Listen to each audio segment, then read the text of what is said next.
para falar a respeito dos números que vão sendo apresentados, números também ruins para o petróleo, que afetam commodities negociados em Chicago. Nós vamos conversar agora ao vivo pela internet com o Ronaldo Fernandes, que participa conosco desta edição de Agricultura BR e conversa com a gente sobre o mercado.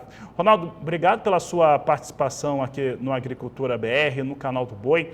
E temos aí esse fator, né? O petróleo, ora ele sobe, ora ele cai muito forte, né? Traz aí um cenário, né, que está versátil demais, e isso acaba incomodando, de certo modo, todas as operações. E desta vez ele recua muito forte, assim como ganhou preço muito fortemente recentemente por conta dos conflitos, agora ele cai também. Como é que você enxerga esse momento, já que a gente sabe muito bem que, assim como subiu forte, ela cai forte, pode ocorrer de novo. Boa tarde, seja bem-vindo.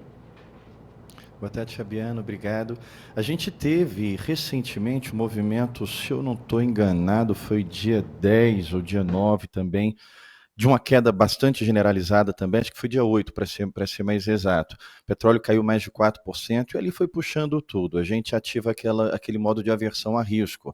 O dólar sobe, as commodities caem, porque o mercado, quando está com medo, tira dinheiro daquilo que acha que é muito arriscado e coloca dinheiro naquilo que acha que tem mais segurança. Então, como o mercado considera o dólar como um ativo muito seguro, vai colocando dinheiro lá e aí o dólar vai subindo. Na verdade, a gente também está tendo a desvalorização do real, né? O dólar ele não está subindo tão forte lá fora, ele sobe no Brasil, sobe no México, nos pares ali de emergentes que acabam tendo o petróleo como uma fonte importante de receita. Então, se o petróleo está caindo, está batendo nas nossas empresas de energia, bate na nossa Petrobras, e aí isso acaba fazendo a nossa moeda também desvalorizar.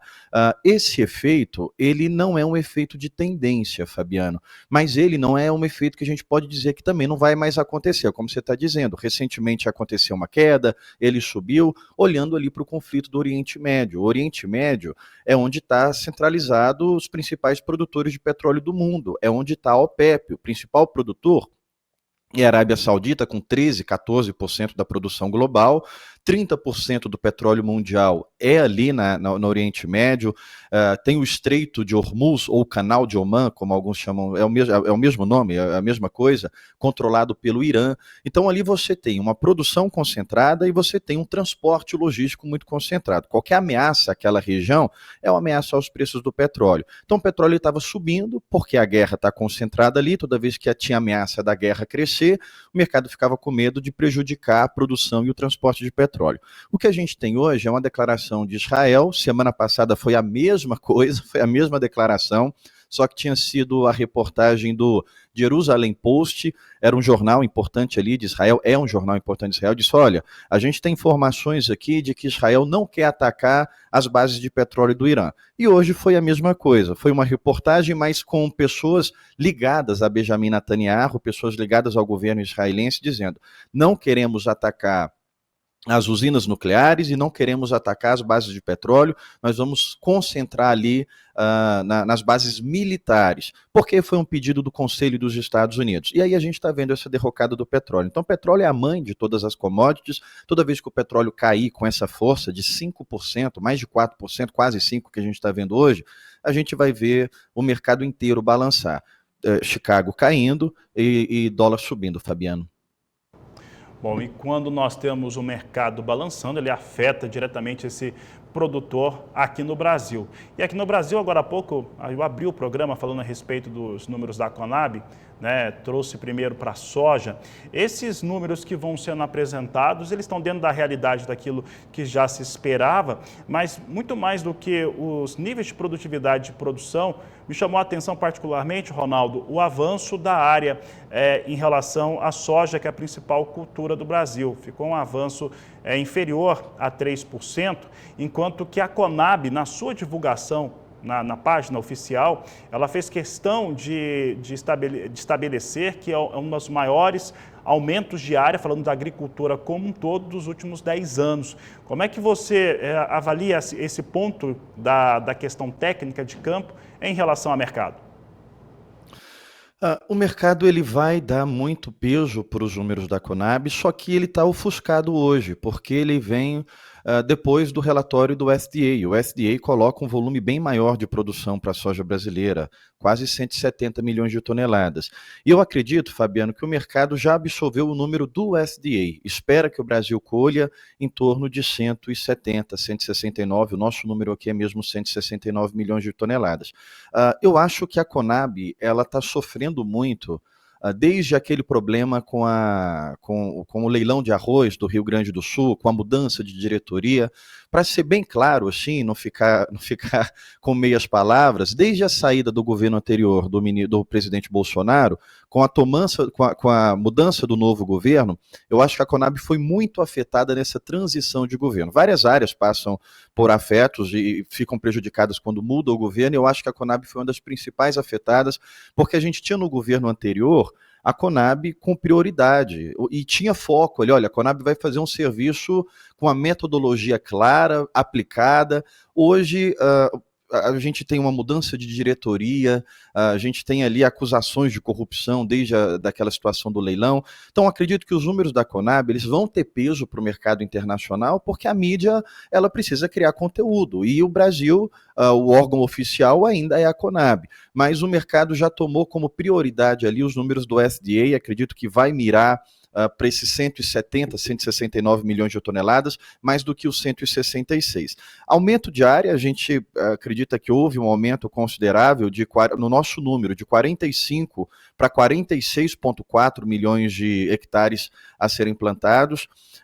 É uma decisão que, ao nosso ponto de vista, que ela é equivocada do produtor brasileiro, porque a soja ela teve uma queda drástica de preços. Os custos não caíram quanto os preços caíram. A gente está vendo aí uma onda de recuperação judicial do setor do agronegócio.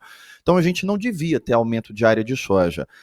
Não teve mais aumento porque muitos produtores precisam fazer a rotação e estão plantando milho na safra verão por obrigação, mas não por preço. Então, por mais que não foi um aumento que poderia ser discutido lá atrás, que era um aumento muito maior, pelo quadro de preço, ainda foi um grande aumento, porque deveria ter redução. Não tinha que ter nem 1% de aumento de área de soja esse ano. Então, a gente falar em 3% de aumento ainda é considerável. Mas eu vejo agora, Fabiano, dois cenários para a soja para o produtor brasileiro, independente dos números da Conab.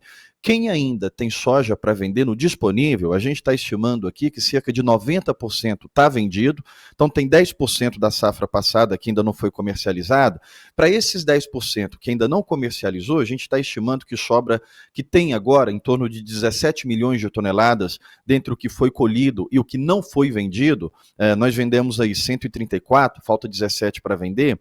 Esses 10% que não venderam, eu não tenho medo de preço não. Por mais que Chicago caia agora, acredito que o prêmio para o mercado spot vai se sustentar.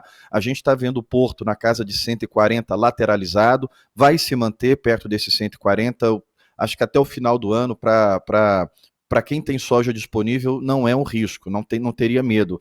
Não acho que também faz sentido ficar segurando, porque eu não vejo alta. Nós vemos lateralização.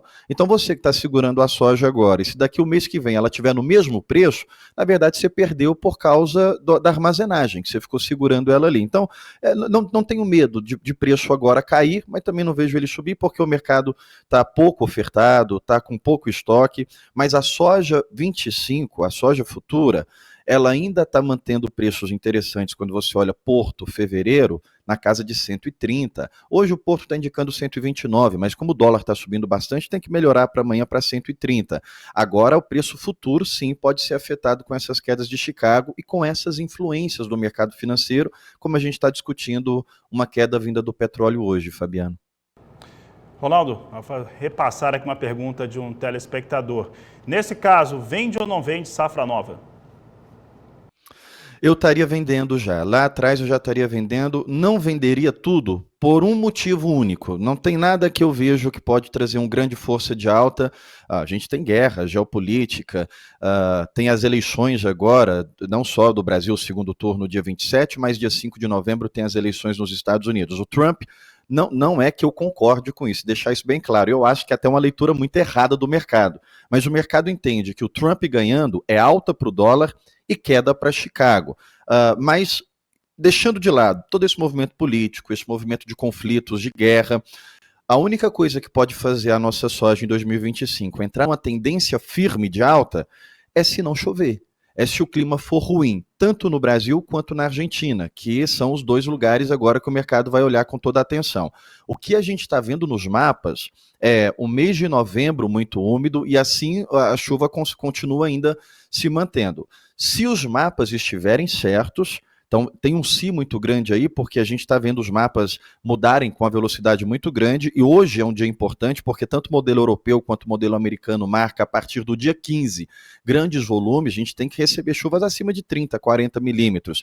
Então, se os mapas estiverem certos e as chuvas acontecerem de agora em diante, o mercado vai entender que o Brasil vai ter uma boa safra, teve um aumento de área, não foi aquele grande aumento, mas teve aumento de área, teve condição climática para produzir bem, e aí eu não acredito os preços resistindo, não. Então, por causa desse risco climático, por que eu estou dizendo o risco climático? Pode ser que o mapa está errado, pode ser que a chuva não aconteça, está marcando chuva, mas está marcando 40 milímetros e chove só 5. Então, se o clima for tudo bem, os preços vão derreter, mas por causa desse risco climático eu não venderia tudo, mas não deixaria de fazer alguma coisa agora. A orientação nossa, Fabiano, para te devolver, já faz um tempo aqui dentro da nossa carteira, que a gente tem falado para vender Chicago 25, Chicago acima, voltou a ficar acima de 11 por muito tempo, acima de 11 a gente estava realizando venda e também realizando a média de venda da soja física mesmo. O produtor não gosta de vender tudo porque ele não sabe o que ele vai produzir, mas pelo menos os custos ali já era hora de estar começando a fazer trava sim, Fabiano.